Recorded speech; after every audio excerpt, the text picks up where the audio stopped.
Boss, online agents versus high street agents. What's all that about? What's your thoughts as the broker of brokers?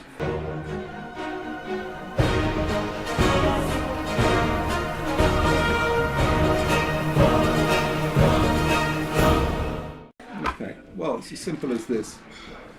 The way forward is a hybrid of them both. You can't anymore have, it's a little bit like assets. They say you can have tangible and intangible. No. It's just assets.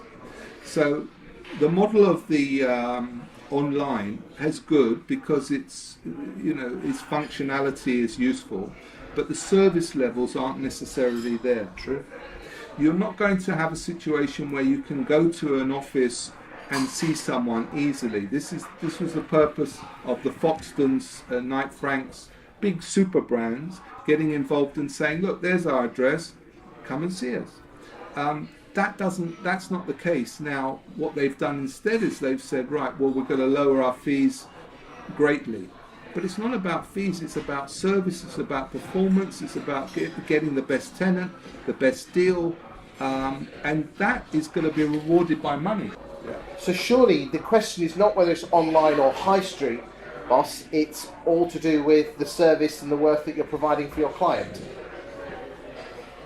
But it comes down to culture, it comes down to the fact that they will say to themselves, are you just about buying and selling or renting, or is there more to this than that? Is there a culture involved? Well, I would actually say that estate agents today are very transactional, and it's all about getting the deal. I mean, the thing that disappoints me, disgusts me, is the way, because there's too many tenants compared to properties, the way tenants are dealt with is disgusting.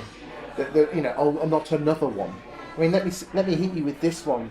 Boss, 52%. Everyone moans about Rightmove and the fact that they charge £950 on average a month to their agents. If you roll the clock back 15 years, it was £180. So it's blown inflation out the water. The biggest thing though is agents are moaning about the fact that they have a monopoly and that they can charge whatever they like. But 52% of emails that were sent out to every single estate agent on Rightmove were not replied to. What's all that about? They're not organised, there's no structure. Priorities have to be worked.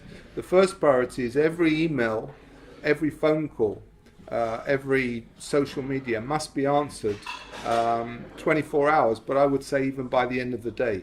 And if you've got nothing to say, you still respond saying, I can't say anything now, but I'll give you a detailed response tomorrow. That's it. Do you think we as estate agents forget that we're in a service industry? I think everyone forgets they're in the service industry. I think everyone is frustrated because they are not being able to express themselves properly. The structure of companies is so bad where people are saying, right, I can't be myself. So when I come into a job 9 to 5, the moment that I enter the door at 9 o'clock, 5 o'clock, I can't wait for that time because then I'm going to be myself. And no, you have to be yourself throughout the day.